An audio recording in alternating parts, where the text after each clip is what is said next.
Hey everybody, welcome to Dwellings of Eldervale component review. We are looking at different pieces in pre-production as they come in from the Chinese plants. So this first episode is all about meeples. And of course, this game has custom wooded meeples in it. Every worker is unique. It's one of the things that stands out about this game. So you're going to have regular meeple workers, and then you're also going to have dragons and wizards and warriors. And what I have to show you is the very first Dwellings of Eldervale dragons ever made. This is your Earth Dragon, and it's got silk screening on both sides, and that's one of our cool backer suggestions to add that, and we spent the extra money to make sure that they have those iconic art silk screening on both sides. There's your wizard, there's the warrior. These are so cool and distinctive, and we even got the silk screening on the regular meeples. So there you go. That is your set of Earth meeples. Now we got all 8 colors, and I want to talk about some of the things we're looking at as we look to approve these. And I'm going to have pictures in the update so you can check them out. But they all look pretty good. I mean, one of the things that's been really important is that we want to make sure the colors are distinct from each other. Each element has a color that fits the element. So for example, the air meeples, oh my god, I love how these turned out. They're just such this light blue. Now the white on them is very airy and barely there, so I think it fits perfectly. But as we're looking at that, one of the things we're making sure is that is the air and the water different, because they're both blue. Another thing that we considered as we were making them is it colorblind friendly? And we looked at all sorts of programs on the internet, and we made sure we picked Pantones that worked on the computer. But then when we see it in practice, of course we have to test it again. And I invited Derek Funkhauser from Board Game Spotlight. He's a board game reviewer and influencer, and he works at Skybound Entertainment, to come over and just look at these. He has a very common form of colorblindness, and he's admitted that online, and is happy to review these for us. So he looked at the meeples, and I suspected that our ocean blue and our chaos were too close, and he confirmed that in normal lighting conditions these are hard. So even though the water is far away from the air, we're going to bring it down a little bit in lightness so that it pops from the chaos. The other thing that he noted, which I never would have seen coming, is that the actual red and black are similar in indoor lighting. And I think that's because we made the black more of a charcoal, so that if we made a dark tray, it wouldn't be dark on dark. We actually had that problem in the cards as well. Black is a very hard color to use all the normal icons and then have it work on black, right? So we lowered that on the meeples, but I think we're going to bring it back up to more of a pure black so that they stand out from the red. The last color to talk about, sort of in the meeples, is like this order color, which, you know, it's a cream type color. And to give you the backstory on that, white, obviously, with white icon, we wanted white to show, so we kind of inched towards a cream tan. And the reason for that is that, like, when we were doing order in the very first place, let me tell you, it's the hardest element to figure out what is the color of order.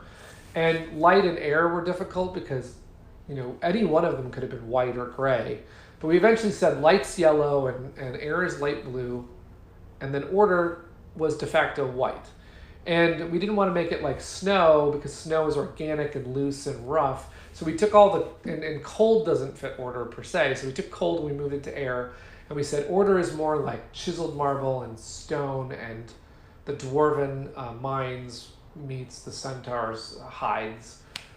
So it's white to tan. And when we made the meeples, we thought cream will be the one. But, you know, you look at the pieces and the dice, for example. I mean, I haven't shown you the dice yet, but the dice for air are gorgeous. This blue is, I don't know if the marbling is going to come through, but it's so amazing.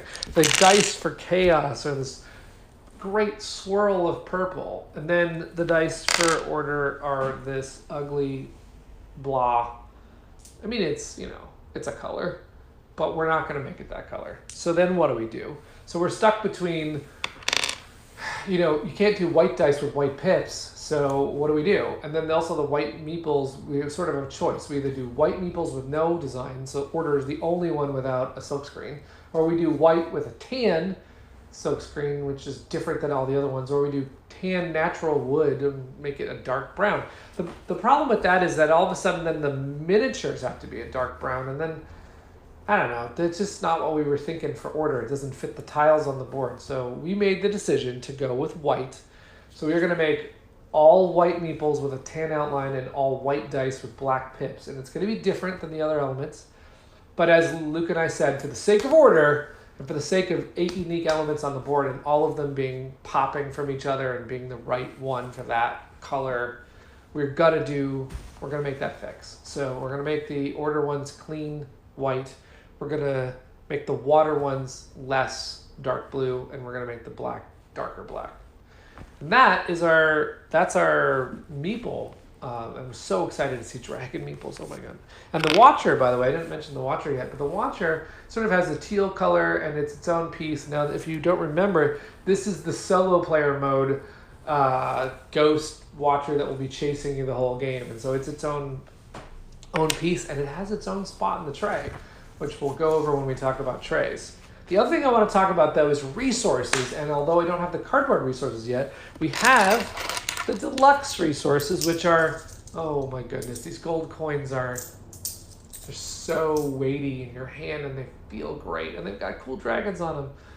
These are one-of-a-kind coins. The backs are dwellings, and they've got all the elements represented. I'm not sure that's going to show in camera here, so I'll put pictures on the update, but these feel amazing. Now, they're a little small than what I thought, but they're also fitting the rest of the resources, and they're just going to feel great in the trays. So this is perfect. And then the other resources, we got purple potions. When I first sourced this game and was trying to find like 10 pieces, nobody was making a potion like this. So now you have potions for this and all your other games if you want. We've got swords, which, you know, they're a little tiny. Inside, no, I'm going to dagger joke in there somewhere. But you know what? We realized that they fit all the cards in the game and they fit the trays well. So they're perfect. They're just distinct from the other resources, which is the main point. They're their own color. There's the, and also, I mean, you know, if you think about it, they're the perfect size for, you know, stabbing a dragon. So they're great. We've got the hammer. We've been using Catan runs, so this is so awesome to see like an actual tool. They came out great. Now, some of the other ones that we were struggling with is, and I'll tell you these issues as they come up. The scroll, which is, it's a great color. It's distinct from the other ones, but, you know, informal polling has said that looks like a piece of wood. And it does. I know there's a backer out there that's going to be like, I told you that's a piece of wood. But you know what? In the context of the gameplay, I don't think you're ever going to wonder if that's a scroll or not, because all the icons in the game are going to look like it. I don't think it's a problem. You're never going to feel like it's a piece of wood, because you're going to be sucked into this game, and you're going to pay scrolls. So, you know, I'm looking at it from a positive thing. It's like, do we want to spend the extra money to go change every card and every icon? I don't think so. It's not worth it. This is actually a very distinct piece for color reasons, and it holds its own. And heck, if you want to, you could go take this piece of wood and use it in a game that, you know, you're mining wood and stone. So there you go. We're leaving the scroll. We're leaving the sword. The gem, though, is a little tiny. Now, the history of why the gem became tiny is because at Essen, we finally admitted that the gem icon and the potion icon were too close readability-wise on the cards when they were very small. And people just kept running into that issue, so we chopped the top off the gem, which was a tough choice. You know, you have to make these design decisions.